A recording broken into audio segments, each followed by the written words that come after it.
Hi, everyone. Happy Tuesday. I've got nothing funny and witty to say today.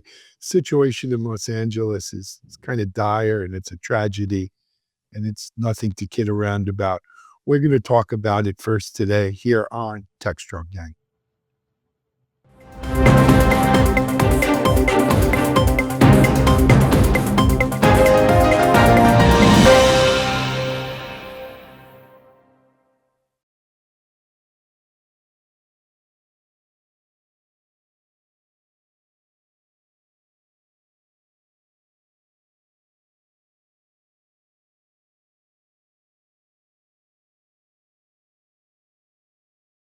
Hey, everyone. It's Alan Shimel here for Techstrong Gang. Happy Tuesday to you.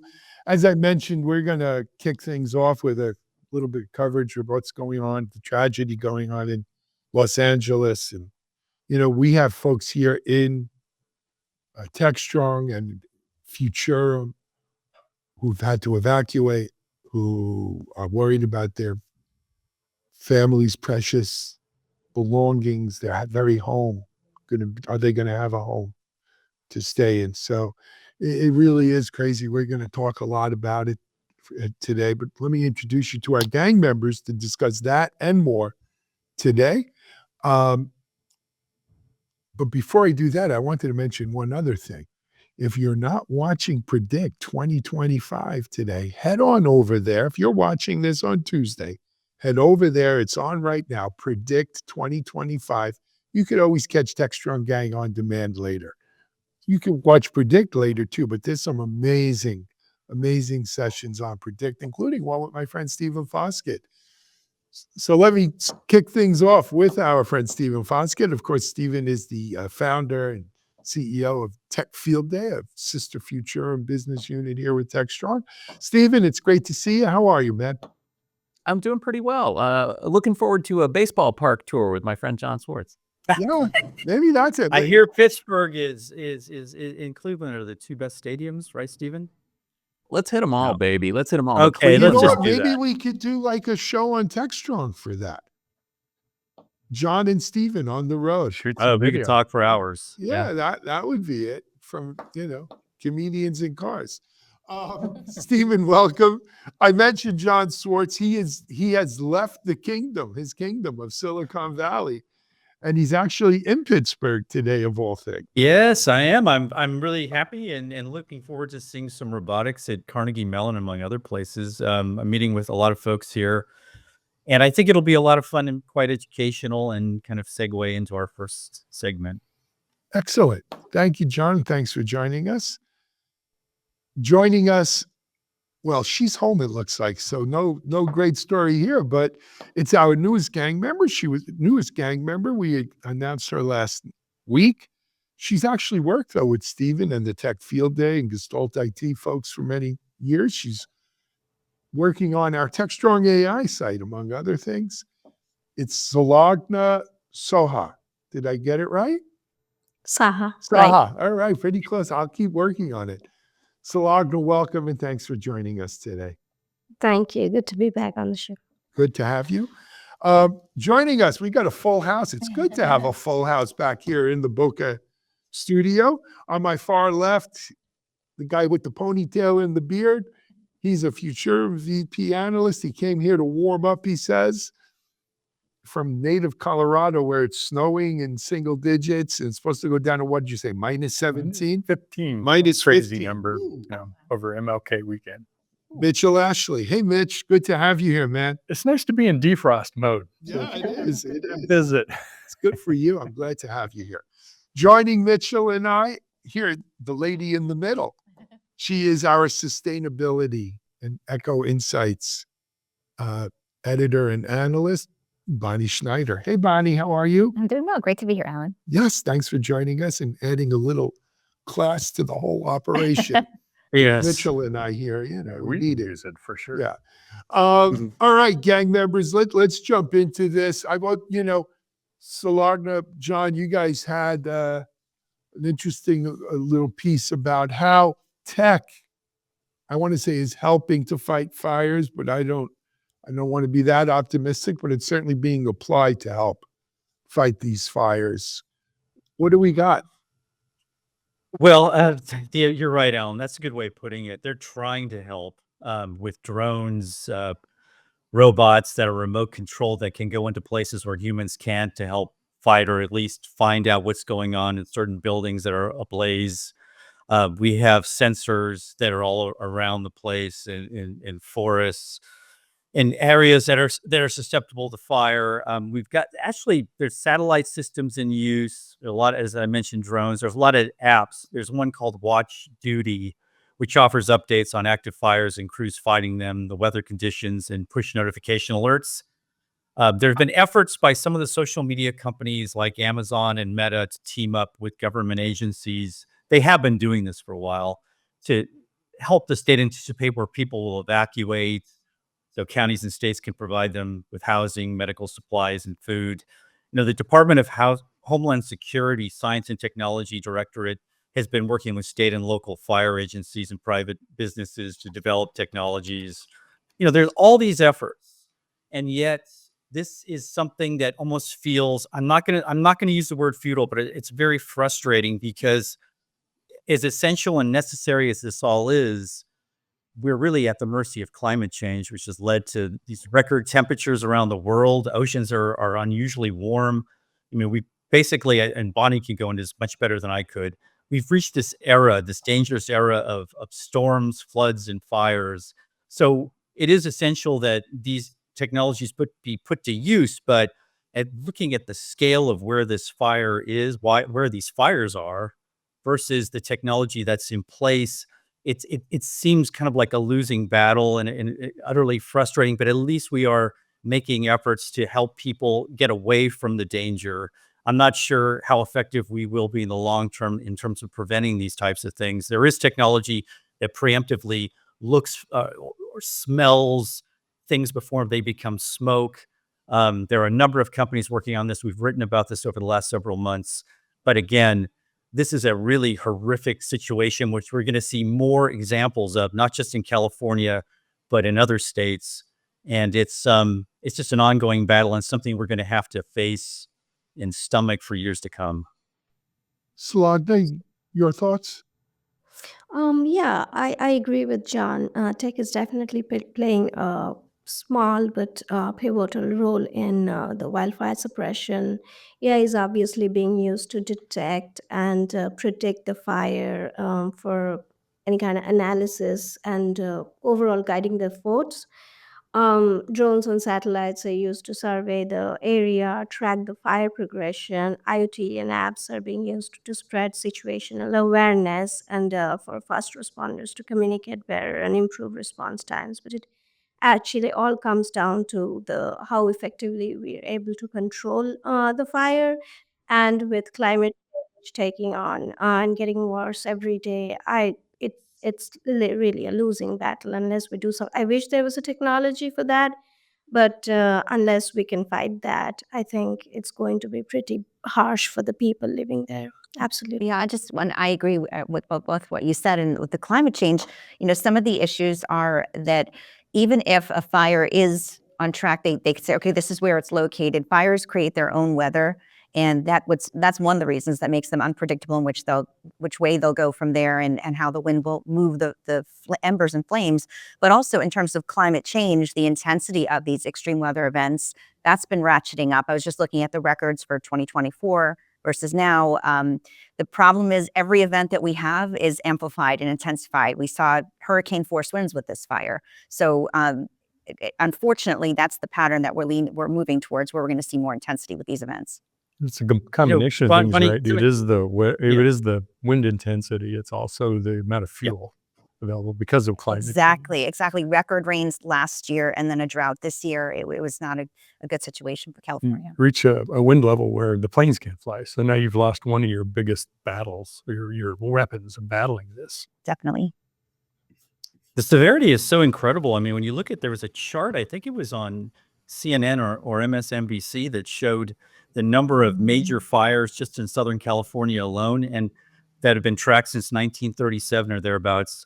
And about 80% of them had happened since 2021. And you say with the events in the climate change situation that we're in, I think it's just going to ratchet up. So I guess I don't know, Bonnie. Is there? I was just curious. Is there something like predictive analysis or any type of AI type of tool that Yes, I mean, you there could definitely use? is, and I did some reports on it for EcoTech Insights. We talked about the drones. That's one way of getting an idea of where these fires may start, and the modeling has improved overall for where I remember going to Boulder to NCAR, where they do a lot of weather prediction and modeling, and it's improving. But the problem again is that you have to factor in that the intensity of climate change. So the massive scale of particularly the Palisades fire. I mean, that's why, you're seeing these firefighters come in from multiple different countries and different areas, just because it is just so large and so intense. And unfortunately, as we're looking at Tuesday, Wednesday weather, we're looking at more fire danger with the winds.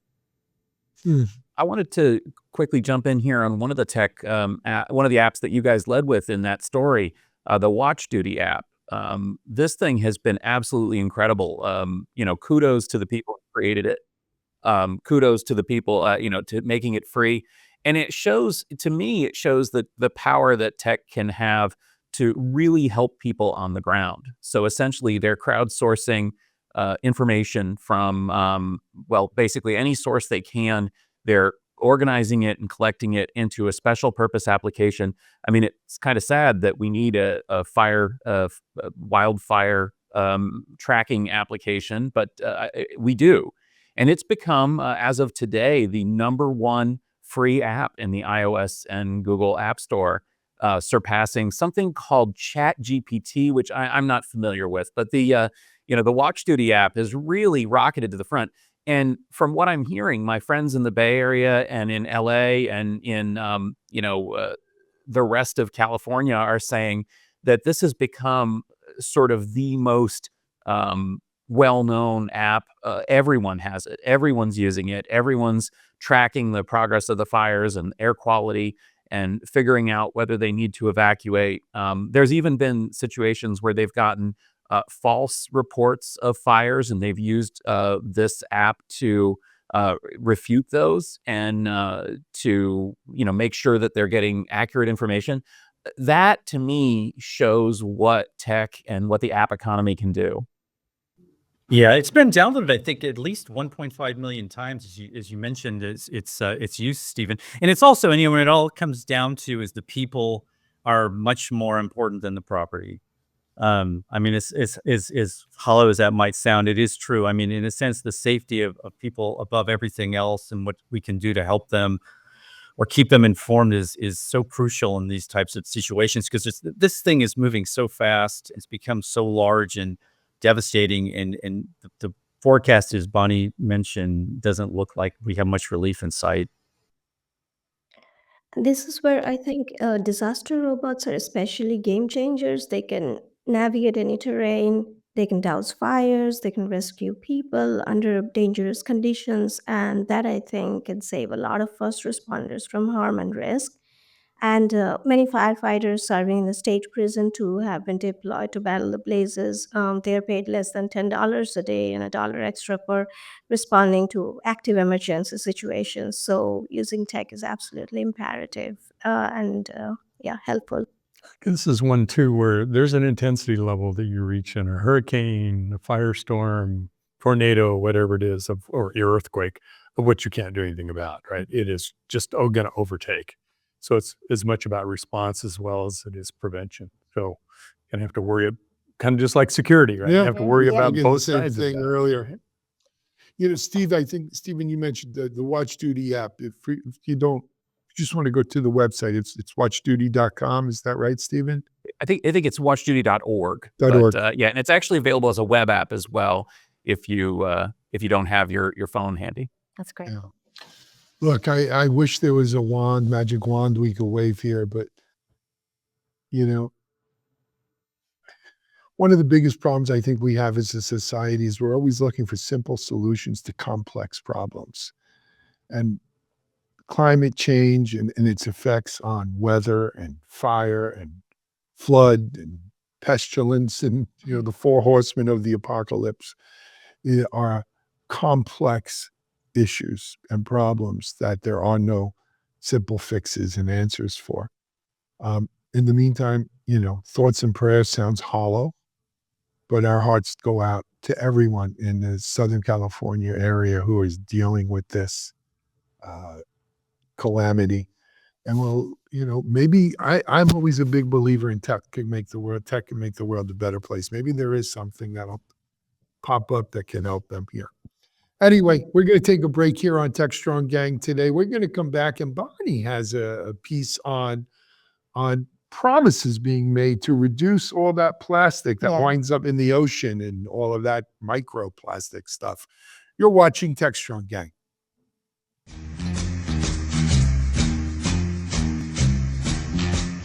Hey everyone, it's Sunny. And Cher. Ladies and gentlemen, tech enthusiasts and future gazers, gather round. The biggest, boldest, most mind-blowing predictions for 2025 are coming your way at the Predict 2025 virtual event on January 9th. Oh, Sonny, you're predicting something again. Last time you tried this, you said Laserdiscs were the future. How'd that work out for you? Hey, Cher. Not every prediction's a hit, but that's why we've got the real experts this time. Top analysts, visionaries, and tech leaders sharing what's going to rock our world in 2025. So no Sonny predictions this time? No flying toasters making a comeback? Very funny, Cher. But seriously, we're talking AI breakthroughs, cybersecurity game changers, the future of DevOps, cloud innovations, and so much more. And what about my favorite prediction, a smart mirror that tells you how fabulous you look every morning? That's real innovation. You're already ahead of the tech, Cher. But if you want to hear the really big stories in tech for 2025, you've got to tune in on January 9th. The event kicks off at 8:45 a.m. Eastern and runs until 2:30 p.m. And the best part, it's all virtual. No stuffy conference rooms, no long commutes. Just grab your coffee, your laptop, and join us from anywhere in the world. You know what else? It's not just predictions. It's insights, strategies, and a whole lot of fun. Well, Sonny, if this event is as good as you say, maybe they'll finally name a technology after you, like the Sonny 2.0, predicting your jokes before you tell them. That's a good one, Cher.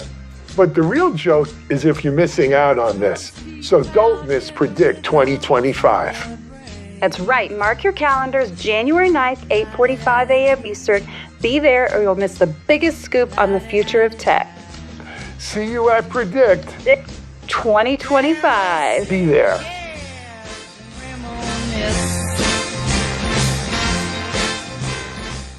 Hi, everyone. Welcome back to the Techstrong Gang. Well, we're talking about promises made. Are they promises kept? It's interesting when you look back over the past few years, the major tech companies targeted 2025 for the year 100% plastic free.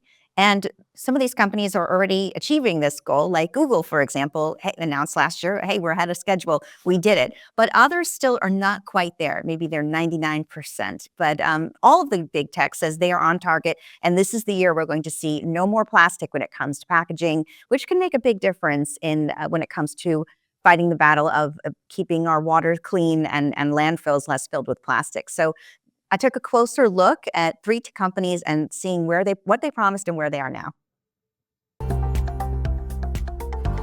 Hi, everyone. I'm Bonnie Schneider with your EcoTech Analyst Insights.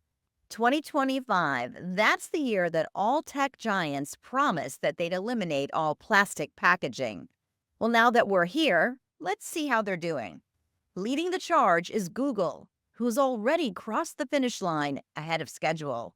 Their Pixel phone, Fitbit, and Nest packaging are now completely 100% plastic-free. Through Google's paper-based material, they've decreased their carbon footprint in transport. Apple is racing to meet their 2025 target. iPhone packaging has reached 99% plastic-free status. But there is a reason for optimism: fiber-based packaging. Apple is on track to meet their goal. Meanwhile, Samsung's Galaxy for the Planet initiative faces its moment of truth this year. Samsung has already made significant strides. For example, check out the Samsung Galaxy S24. It comes in a box lined with a molded pulp tray made of 100% recycled paper. Samsung, though, is still working to replace some plastic components in their packaging. For tech giants, it's a sprint to the finish line to deliver on their 2025 environmental promises.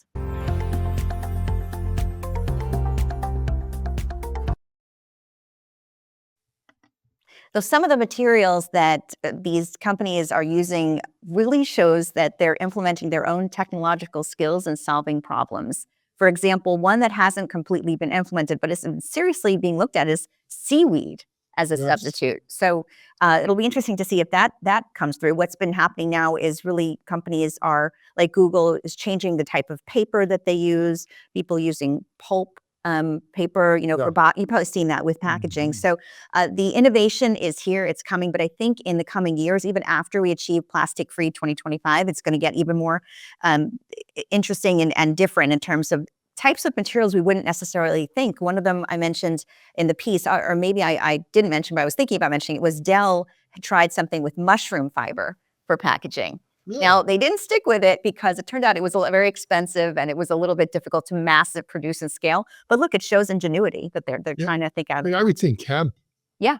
Hemp's an easy one. But we see it in, I think it's in Whole Foods, actually, and maybe some of the other stores. You know, when you buy your fresh produce, you used to get those plastic bags off the roller and you rip it and open it. By us here, they're using compostable bags now that aren't quite plastic. They're plastic-like, but much more economically, not economically, environmentally friendlier. Look, I get that Google's doing this, and Google's certainly a big company, but they're not. I mean, in terms of the amount of consumer packaging they put out there, pales in comparison to Amazon, right? I mean, and I, full disclosure, I've been an Amazon Prime member for many years, and I usually get at least a delivery every other day from Amazon. But I've seen a tremendous change in their packaging. Yeah. You know, more smaller, easier, more lightweight, less plastic, more recyclable or recycled ingredients. And so kudos to them. I think Amazon's done a great job with that. Seems like they're in a unique position, Bonnie, where they could kind of push those things down their ecosystem partner sellers. Yeah. Yeah. That's Maybe true. some incentives to help other people reduce their packaging that uses plastic. And I always think, well, what is the consumer reaction when they open the box? Like if you get a new iPhone, is that something that consumer appreciates, that they see that? I do. Yeah. But you know me, I'm a coastal elite. So what do I need? Even I don't care what you think about it. Yeah, I would say, to Mitch's point, I would love to see Amazon push that further down, because a lot of the things you buy on Amazon, in fact, isn't it more than 50% of the things you're buying on Amazon now are being fulfilled by others? And a lot of that stuff comes still in terrible plastic. Things are being drop shipped from China. All sorts of really negative environmental implications from your shopping experience. And it is so jarring, because when you order something in that Amazon frustration-free packaging that comes in that nice little cardboard container, and it's easy to open, and it's small and lightweight, and it is like night and day. I would love to see them push more, and I think they will push more to their suppliers. On the Apple side, it is really obvious. I just bought one of the new Mac Minis. That's it's 100% made of recycled materials, the cases, and the packaging was all paper. There's no more plastic in there at all. They've even removed the stickers from the package. And as a consumer, the unboxing experience from Apple has always been, just bar none, the best, and it still is. They've moved from plastic to paper to cardboard, but their packaging is still pretty dense, pretty solid. I think Apple could maybe even move away from those trademark, really expensive, fully printed packaging. But we'll see if they do. But at least they've gotten rid of the plastic. I always felt terrible. You tear open a new piece of electronics, and it's just a load of plastic. Another company I'll call out, by the way, Seagate. I buy a lot of storage, storage nerd. They used to have everything shipped, wrapped in plastic and blister packs of plastic here, plastic there. They've moved to 100% cardboard packaging as well, which is really nice to see. You open it up, it's no worse. It's just, not something that's going to be sticking around in the environment forever. Just taking the shrink wrap. I'm in Florida. You go with shrimp? Yeah, Not have yeah. breakfast. Good dinner laugh. No, the shrimp You mentioned wrap. seaweed, so maybe they got shrimp wrap. Shrimp too, wrap. There you go. The next Shrimp big shells. innovation. That would be a good Moving to plastic, but then also using paper kind of sealed to seal the packaging. So you don't need shrink wrap on that extra plastic layer. Just it can be small incremental changes. Doesn't have to be the whole thing, whole scale. Look, I think overall we're making progress. I should mention, look, if you didn't catch Bonnie's video that preceded this, it's available on Techstrong TV as well as on EcoTech Insights, Bonnie's portal site, where she has all of her, I don't know, it's dozens and dozens of videos. It's a videos on EcoTech. So if this is the kind of stuff that appeals to you, please go check it out. Bonnie, thank you for that one. That was great. Great piece. Let's take a break. We're going to come back for our third segment today. And, do we have a chip war, nation-state chip war on our hands or coming down the pike? You're watching Techstrong Gang. Modernize your business to fuel innovation and elevate customer experiences. With the Builder Community Hub, AWS and its partner network provide essential tools for transforming applications and infrastructure to fully leverage the cloud. Discover free trials, in-depth demos, and essential resources to empower DevOps engineers and developers to deliver value faster and more reliably. Visit the Builder Community Hub to learn more. Hey, everyone, we're back. All right. For our third segment today, it's a heavy day of segments.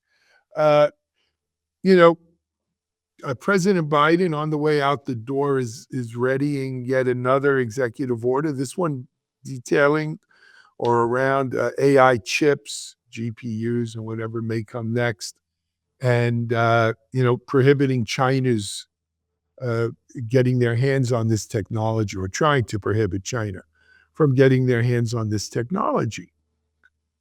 There's a lot we've discussed over the months and weeks here, whether it's from Taiwan to China or what have you. And anyway, NVIDIA, for obvious reasons, is pushing back, and they want a different sort of plan. They'd like to see something else. And, quite frankly, there's been reports China is trying to circumvent this whole area by buying GPUs through third-party countries and bringing them in the back door to the tune of like billions of dollars.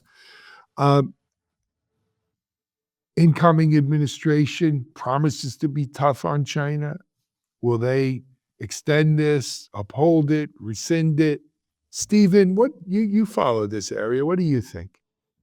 Well, what precipitated this is a blog post by NVIDIA where they called, it's pretty aggressive. They called the Biden administration rule misguided. And they're trying to preempt this rule by basically saying, hey, Trump is going to be president, new administration, new policies, you shouldn't enact policies.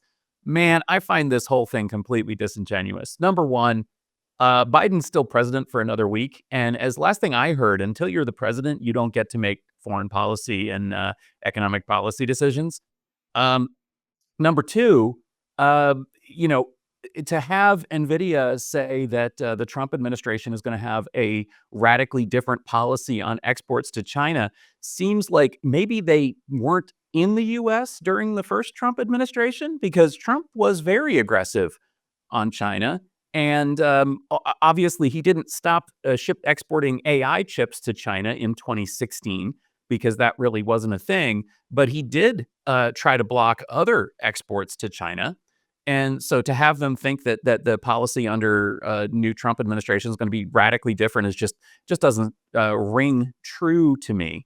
But the big thing, as I've said for a long time, I am not a fan of these export restrictions because, frankly, they are likely to basically bite in the wrong direction. What's happened is by trying to restrict exports of specific chips, number one, China retaliates by, and then pretty soon you get yourself into a trade war that's bad for people in both countries and around the world.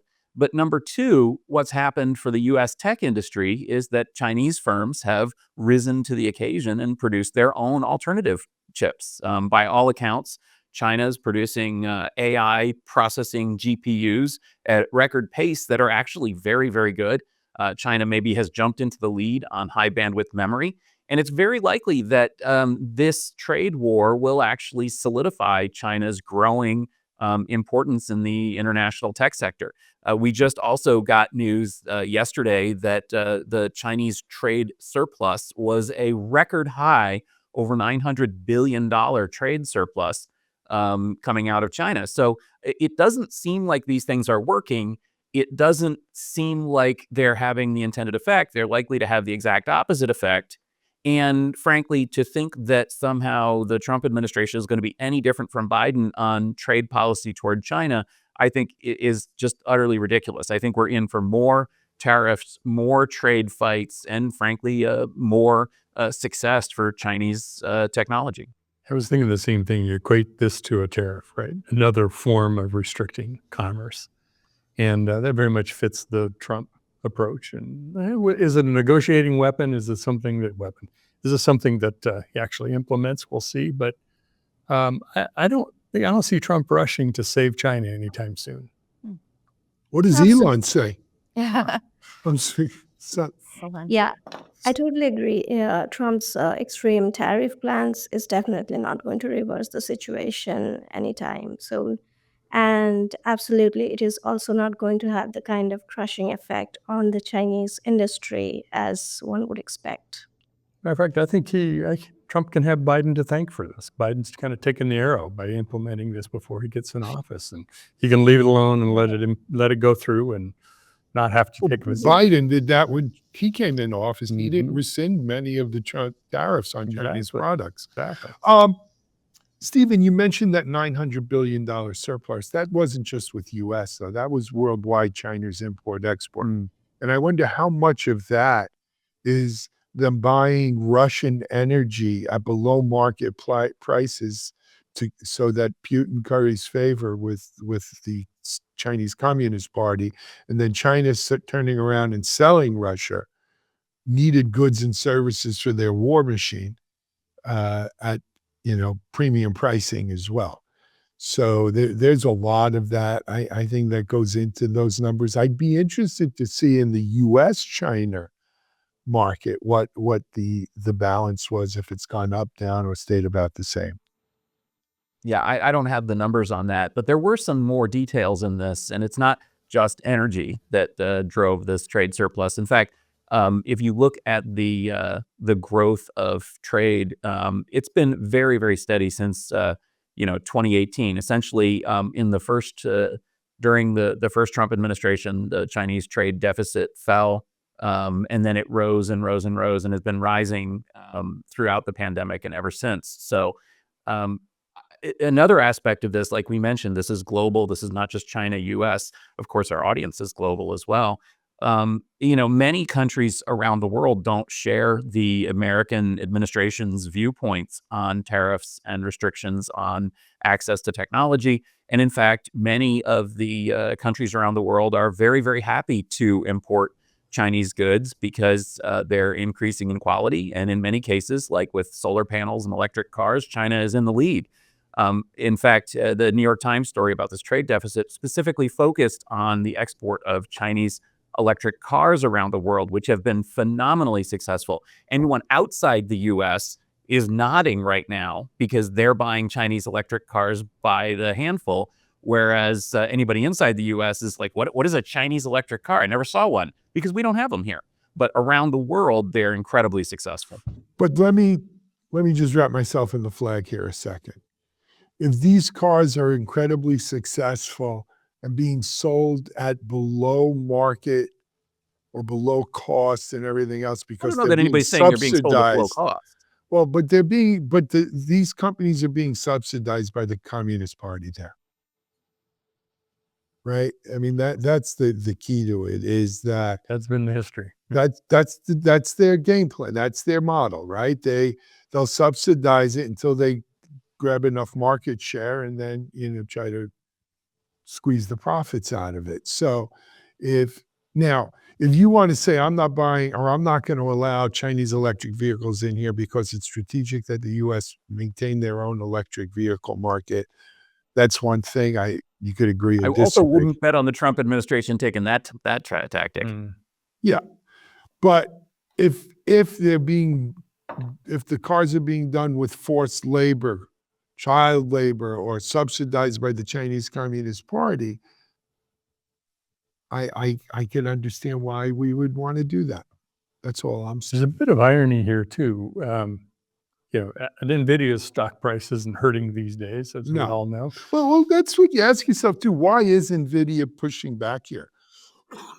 They don't want to give up that China market. It's a huge Sure they market don't. for them. Sure they don't. But the irony I wanted to point out was this coming on the heels of Jensen Huang saying the quantum market, their chips 10 to 15 years away, and quantum stocks drop, whatever it was. Yeah. But the drop. Right now, he 15 to definitely 20%. put the kibosh on So, quantum. he has his own influence on markets too. Don't we It's all? also interesting that Jensen is one of the only tech execs who hasn't publicly given to Trump's inauguration. Really? True. Yeah, that's true. I heard At least they gave not out, as of they ran today. out of prizes to give to the people who, Stephen, you got any of those Tech Field Day coins left? Maybe we could send those to the people who give $1 million. Yeah, if somebody donates $1 million to me, I will make you a special Tech Field Day coin. Yeah. Funny stuff. Anyway, hey guys, I think that's going to call a wrap on today's Techstrong Gang. Just heads up, again, head over to Predict 2025. If you're interested in what's going to happen this year, that's the place to go to. Hey, Predict and my top 2025. 10 DevOps Mitchell's there with his top 10. at AI DevOps. and development. Yes, So that's don't his miss it. session. Stephen has a session. Daniel Newman has a session. We've got people from Microsoft, from some of the other hyperscalers that we're not allowed to mention. Just a lot of good people talking good stuff there. Predict 2025. We'll be back tomorrow with a fresh gang. We've also got a ton of great Techstrong TV on here for you today. So check that out. Lots going on at Techstrong as always. But for now, this is Alan Shimel. On behalf of our gang today, thank you very much. Have a great day, everyone. We're out.